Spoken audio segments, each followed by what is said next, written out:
Darkest Dungeon 2. Is it worth a buy? Let's read the words of the developer. Darkest Dungeon 2 is a roguelike road trip of the damned. Form a party, equip your stagecoach, and set off across the decaying landscape on the last gasp quest to avert the apocalypse. The greatest dangers you face, however, may come from within. Yes guys, Darkest Dungeon 2 was finally released from Early Access. I haven't played it in Early Access, I've only played it since it's fully released. But I did play the first one, which I really did enjoy. So it was nice to get a sequel. Even though this feels like a completely different game at times, it is actually a sequel. But it does so many things differently to the first one. It doesn't have many options, which is a bit of a shame. You can't twiddle and tweak with that much. But it's not really a hefty kind of game on your processors, even though the graphics are really nice. The artwork it's just awesome. They've changed so much in the artwork of the game, especially when you're in combat, new animations and things like that. It really does add to the atmosphere of this game.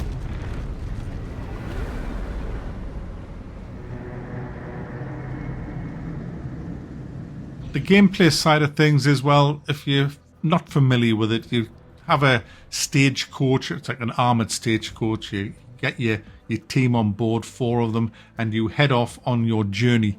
And on your journey you will come across all kinds of things where you can get buffs, where you can get fixes, where you'll have battles. There'll be mini boss fights, all leading up to the big boss fight at the end, and then that would end that chapter if you win it and you move on to the next chapter, which is more of the same, only bigger, longer and harder.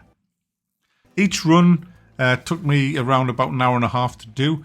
I've only played with the starting 4 characters. If you watch my monthly update, you'll see why I haven't been able to get stuck heavily into the 50 hours that it takes to pretty much unlock everything in this game. Not that I would do that anyway, although it is the kind of game that you kind of just think, one more run, I'll do one more run, but at an hour and a half a run, you can't kind of just do one more run, although you can save the game, so there is that. Now the way the game works, you pick your characters at the beginning, but you're limited to the 4 that you have until you start unlocking things. You can unlock things pretty quickly actually. I just chose not to unlock new characters. I put my candles, and I'll come to them in a second, into something else that I thought was more important, because the 4 characters that you get at the beginning are pretty solid anyway.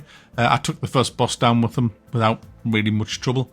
So yeah, you don't really need to be unlocking loads and loads of characters. But anyway, you start off with your 4 guys, and each guy has a role to play in the battles. Your positioning on the battlefield is essential for your guy, because they can only do certain abilities in certain places on the battlefield, and they can only hit certain enemies from certain places on the battlefield. Now, what I like about this game is the interface is so much better. For example, you have icons now telling you what debuffs and buffs you have, and if you just simply hold down the control key, you get the full kind of map of what all of the icons do simply by mousing over them. You can also, after you've fought certain enemies, you can hold down Alt to see what they're capable of doing as well, or press the middle mouse button and you'll get a detailed description of the enemies' spells and what they actually do to your face.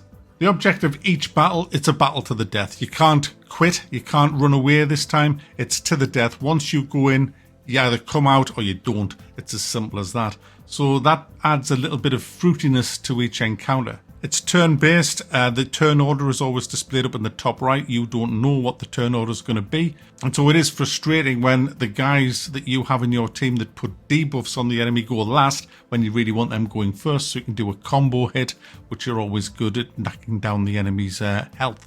Another thing in this is when you get to death's door, that means you've been battered right down to pretty much 0 health. You don't die. The enemy has a chance of killing you every time they hit you, and it's terrifying, because if your hero dies, he's out for the rest of that run.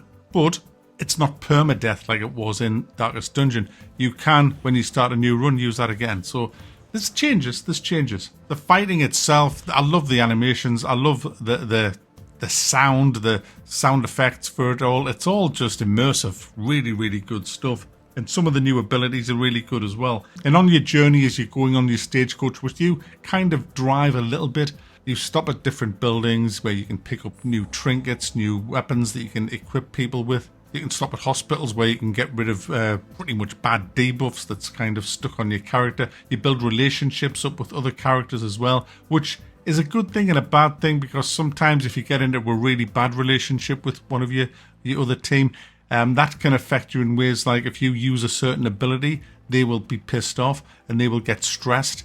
And stress is a big problem in this game, because as your characters get into battle, they'll get more and more stressed when things are going wrong. And if their stress limit gets to the max, they will either have a meltdown or they'll resolve and stand up and not be a snowflake and push on and get full health. So it can be good, it can be bad. There's a lot of things out there that can kill you, a lot of things that can go wrong. There's just riding along in the coach, you can stop it somewhere and just get people killed. It's quite a hard, in fact it is hard, it's a hard game. It's harder than the first one in my opinion, but it's just as much fun. I really do enjoy it. And it's like I said at the beginning, it's just one more run. I'll just do one more run before bed, and then another hour and a half freaking goes. It's got them addictive properties to it, because there's so much to unlock. And like I said before, there's candles. That's what it's all about. It's all about the candles. 4 candles. You want to be collecting candles, because this is where the roguelike progression comes in. With the candles, you unlock shit, and that shit is used in the next run that you do. It makes shit better. Candles equals shit, and shit equals good shit. So you can make yourself stronger, you can give yourself more trinkets, more food, more of the good stuff to get you through the bad shit that's coming. So candles is good.